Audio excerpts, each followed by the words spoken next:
Hey, what's up, guys? Happy Friday. Hopefully your weekend is going to be off to a nice start when you're watching this. Have some fun tonight. Go see some friends. Go see some family.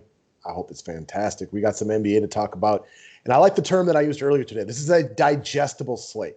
Only 7 games. It's overwhelming when you get 11 or 12 and all the craziness that is the NBA. I find this one to be, again, we'll go with digestible. I like that. I think you're 100% right, and I will probably be stealing that term. Fair enough. All right, guys. Let's talk about it. Let's get into it. Today's show is brought to you by our good friends at JS Sportsbook. So if you don't bet on sports and you don't like playing blackjack, no need to listen. I'll be done with this in 30 seconds. But in the meantime, for those of you guys who are looking to do some online, fun stuff, playing slot games, playing blackjack, or most importantly for everybody listening to this one, betting on sports, one of our show sponsors is Jazz Sportsbook. That's www.jazzsports.ag. Talking to some of the good people over there yesterday. We're coming up with an actual promotion today for 5-pack promotional code customers on top of the normal deposit matches, what you get today. And this goes for those of you guys who have already made a deposit initially or anybody who wants to. Use the promotional code 5-pack. What do you get today? You get a $20 free play if you make a deposit. They believe the minimum deposit is $50. So you put in 50, you get 70 to bet some sports on. Also, show me that deposit, and I'll give you 1 free month of 5-pack services per $50 deposited. Let's go have some fun today, ladies and gentlemen.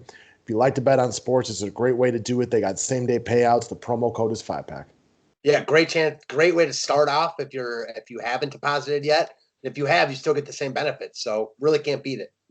Cheers, guys. Subscribe to the station if you're new to it. So it's a true rags to riches story. My boy, Davis Bertans, going from long shot to chalk in only a matter of a couple of days. Look, they signed this cat to a big money deal before the season started. He was mostly hot garbage for the majority of the season, but he's playing well right now. We got no Rui Hachimura tonight, no Denny Avdija. This guy is hot right now, dropping 3 bombs like crazy. He's got a great matchup with this high school team they call the Oklahoma City Thunder. He's playing assertively and aggressively right now. He's going to be popular today, probably one of the more popular ownership percentages for him all season long. He's a great look for cash games, but quite frankly, he's probably a good look for all formats. Yeah, I see no reason why you have to get away from him in tournaments here. Really affordable $4,300 price tag, playing good minutes. He's been good recently. Now they're also out. You mentioned the guys they're missing. It just makes too much sense. I think you just plug them in and go about your business and make your life easier. You can always make your life more difficult and try to find ways to fade these guys. But what's the point? I'm with that. Next up, Brandon Goodwood. So if y'all were watching the Hawks the other day like me when this happened, Trae Young, that hurt. Got a a pretty solid ankle sprain going right now. He's out for at least 2 games in the second half that he missed the other day. I think there's a good chance it's going to be more. When we have seen Trae Young out recently, Brandon Goodwood has stepped in, played admirably from the point guard position with 30-plus DK points in each of those starts. Now, we don't love the matchup with Miami, but he's only 3,400, and if he's starting, lock him in. However, if he's not starting and maybe they go with a Lou Williams, well, it's a great opportunity to pivot right there. Yeah, no doubt about it. Like you mentioned, we've read this book before. We saw him fill in for Trae Young a couple of weeks ago. I think it was a 2-game stretch. He had really nice DFS scores, basically 10x at this price point. And if he's starting, I more or less expect the same thing here. Even in a tough spot against Miami, we talk about this all the time. Point guards and centers just walk into DFS points easier than. And as a point guard, Goodwin will do just that. At 3,400, if he's starting, kind of like we just talked about with the last guy, Bertans. You just plug him in and go about your business.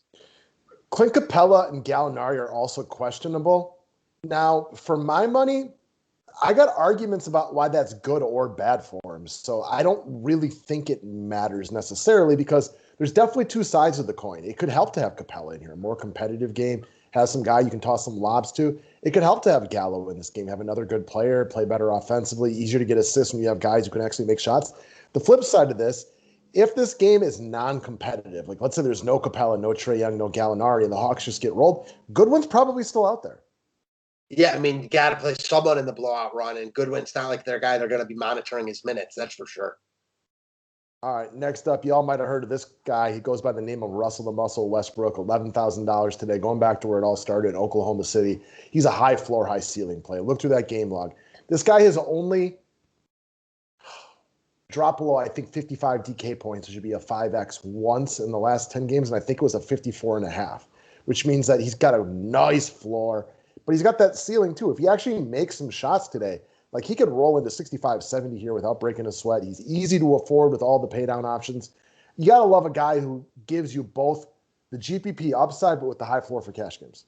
Yeah, I mean, this is one, and I mentioned this on our members only videos recently. Every slate, you just play Westbrook right now. I mean, with how weird and wacky the NBA is, Westbrook's one of the only constants, slate in and slate out. I cannot imagine, going back to OKC is the time to get off Russ. Even more than those other guys. You just play Russ. I mean, he's the first guy you lock in all formats.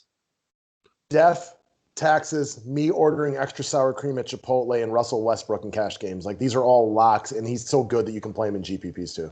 Yes, sir.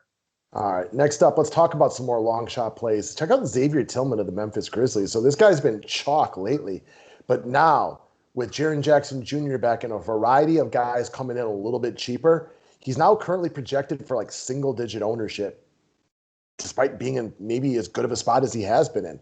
Still no Junis. Triple J was back last game, and he played very admirably, but he played very few minutes because that guy's been out since the late 1990s. You're not going to rush him in there and play him bigger minutes. Expect Xavier Tillman to start today, play big minutes. The fact he's only center eligible is keeping people off of him today, but he's got a great matchup, and now you're getting him as a little bit of a under-the-radar type of play almost. And there's plenty of ways. I don't mind spending a few dollars more on a guy I trust than some of these cheaper plays that are getting more love. Yeah, I mean, Tillman has been rock solid in basically every spot that he's been given the opportunity. In another really nice matchup here against Portland, the center opposite him is getting a ton of love. And while we get that, man, Tillman's been just as productive and is cheaper. So at this $4,600 price point on a slate with a bunch of spend-up options we like, he makes a lot of sense. I like this, and he's not getting the love that he deserves. Yeah, so I'm projected at 3% ownership. That seemed a little low to me, but that does tell me he's not going to be chalk. Exactly. All right, next up, I'm going to go with another long shot today. Probably only a long shot by getting overlooked a little bit, and that's Kelly Oubre, who's been fantastic lately. He had one bad game in there, but big-time GPP value in 3 of 5. Denver's not great against wings, and now there's no Kent Bazemore. So I beg everybody to watch out for Golden State today because it's health protocols. But the odds are this game is going to play, and Oubre should be good. Yeah, we haven't heard anything other than Bazemore. So with him now out, Bazemore coming off a really productive game, looks to be in a good spot at a very weak forward position. Again, this is one where on a lot of slates, not sure I'd be loving a $5,800 Oubre here because most of the time forward is a lot deeper. Today it's not. And he might be the top dollar for dollar forward on the board. A guy I think you might end up looking at in all formats depending on how the slate breaks out. Again, no Bazemore. We've seen teams try to do their best to take out Curry, and while they're not going to necessarily be successful doing it, it just opens up the court for Oubre, a lot to like. It is still very affordable, $5,800 price tag. Yeah, he played very well the other day too, so he should come in today feeling confident. Yes, sir. All right, guys, click the thumbs up button. Thank you very much. Have a wonderful Friday night, and we'll see you guys tomorrow. Thanks, guys.